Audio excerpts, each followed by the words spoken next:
we can talk it through. My favorite line was, can I call you sometime? It's all you had to say to take my breath away. This is it. Oh, I finally found someone to share my life. I finally found the one to be with every night. 'Cause whatever I do, it's just got to be you.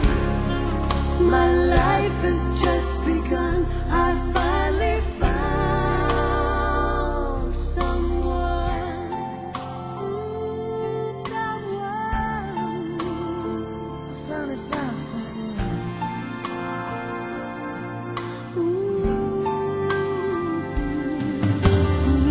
Did I keep you waiting?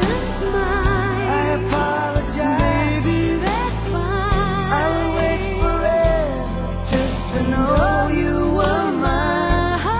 You know I love your hair. Sure it looks right. I love what you wear. Isn't it too tight?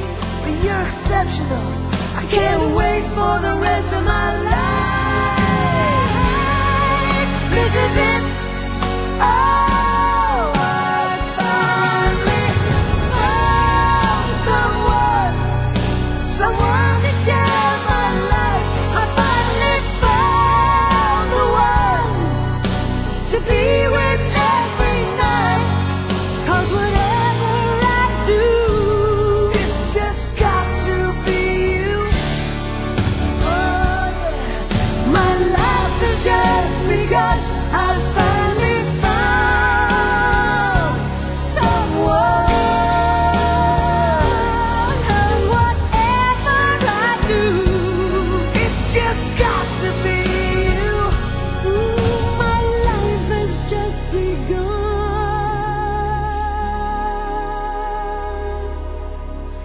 I finally found someone. Ngayong palalahanan ng okasyong ito ay hindi lamang isang ordinaryong okasyon. Hindi ito isang okasyon na kagaya ng isang birthday celebration o isang pagtitipon. Ito ay isang banal na okasyon dahil ito ay institusyon na isang sagrado na ang Diyos ang may idea at ang Diyos ang may isang provisyon ng Diyos sa pangangailangan ng isang tao, ng isang lalaki para at babae na maresolbiran ang kanilang pagiging solo at pagiging lonely. Kaya nga mga kapatid, ang pag-aasawa ay kasagutan ng Diyos sa pangangailangan ng bawat isa. Ito ay regalo ng Diyos sa inyo sa bawat upang ang mga lalaki at mga babae ito ay pag-isahin ng dibdib sa harap ng Diyos at ng ating pamahalaan. Meron bang tumututol sa kasalang ito? Pwede pong pakitaas ng kamay. Mga lalaki.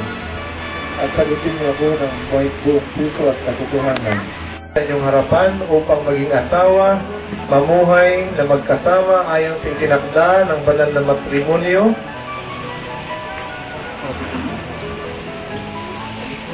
Sabay-sabay? Sila ba ay iyong pakaiibigin, igagalang at iingatan at tanging sa kanila lamang pipisan habang kayo'y nabubuhay? Maraming salamat kayo din maging asawa. Mamumuhay na magkasama ayon sa tinakda ng banal na matrimonyo? Opo. Sila ba ay iyong pakaiibigin at igagalang, iingatan at tanging sa kanila lamang pipisan habang kayo'y nabubuhay? Napakaganda rin ng inyong lugar na napili. Pasalamat tayo sa pamunuan ng KNBI sa kanilang pag-provide sa atin ng napakagandang lugar na ito. Okay, sa aking mga sasabihin ngayong hapon. Sobrang excitement natin nakakalimutan na natin na ang pinakamahalaga pala sa okasyong ganito ay ang Panginoon na siyang mag-iisang dibdib sa inyo. Nagpapasalamat ako dahil ang pagkakataong ito ay hindi ninyo nakakalimutan na imbitahan ng Diyos sa okasyong ganito. Kaya nga kayo nagpakasal. Ang ibig sabihin niyan ay alam ninyo ang kahalagahan ng Diyos sa magiging mag-asawa. Kung si Kristo ay nasa inyong pamilya, ang inyong pamilya ay secure. Kung si Kristo ay nasa inyong pamilya, ang inyong pagiging mag-asawa, ang inyong anak ay sigurado o secure. Kaya sa inyong mga pangako, na iingatan nyo at irerespeto ang bawat isa kasi bigayan ng Diyos sa inyo. Pag bigayan ng Diyos sa inyo, hindi nyo yan babasta-bastahin. Hindi nyo yan lulukuhin. Hindi nyo yan sasaktan dahil yan ay bigay sa inyo ng Diyos.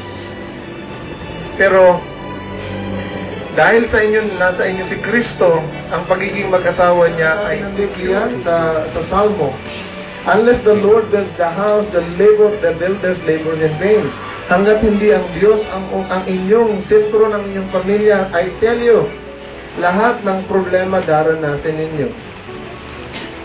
Maraming mag-aasawa ngayon, lumalapit lang sa Diyos kapag may problema.